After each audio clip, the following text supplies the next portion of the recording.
এক মা প্রশ্ন করছে, তোরে এতদিন আমি লালন পালন করে বড় করলাম, জীবন যৌবন তোর জন্য শেষ করলাম, আজকে বউ পাইয়ে বউ তোর আপন হয়ে গেল।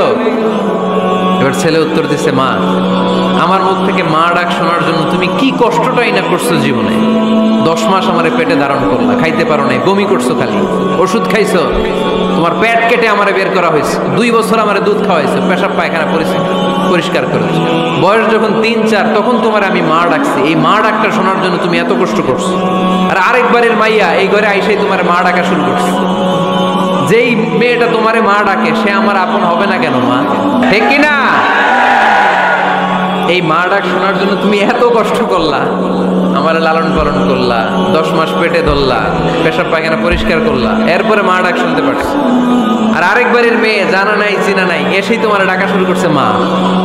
তো যে আমার মারে মা ডাকে তার স্থান তো আমার কলিজায়।